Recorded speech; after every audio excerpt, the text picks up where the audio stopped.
Danica, she asked, what is your favorite way to get rid of writer's block? And explaining that, just talk about what is writer's block. Well, everybody's had writer's block. So you get an assignment from your teacher.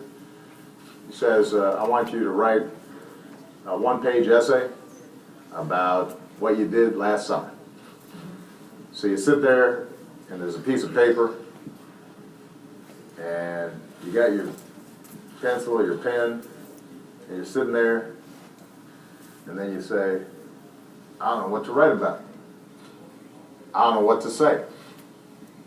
That's writer's block.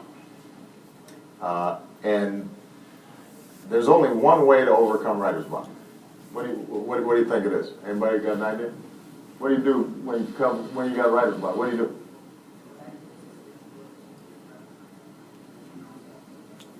Well, that's interesting. So there's the idea of reading books to give you ideas. That's one way of doing it.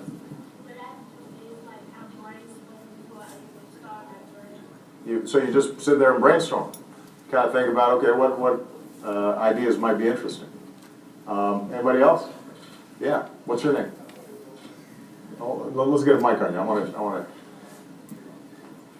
What's your name? Paula.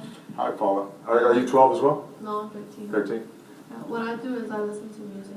Yeah. What does it matter what music it is, or? No, it doesn't. Yeah. So, but it kind of loosens things up a little bit, makes you a little more relaxed. Yeah. Yeah. Well, I think so those are all good strategies. But ultimately, the one way to get through writer's block is to just write something. I mean, the reason you get writer's block is because you're trying to write something really good. But I don't know if your teachers have sometimes told you that sometimes the best thing to do is just to start putting some things on paper, even if it's not good. But at least it makes you kind of get going. It's not as intimidating if the page isn't blank, right? If you've already got something on paper, you can just kind of scratch out ideas and write down anything that comes to your mind, and then you can sit back, maybe listen to some music, take a break, take a look at it and see, okay, which one of these ideas I had are good, and then you can start outlining it. But look, I still get writer's block sometimes. Sometimes I have to write speeches, big speeches, and I'm sitting there and I'm thinking, I don't know what I want to say. Or sometimes I know what I want to say, but I don't know how to say it or how to start it, right?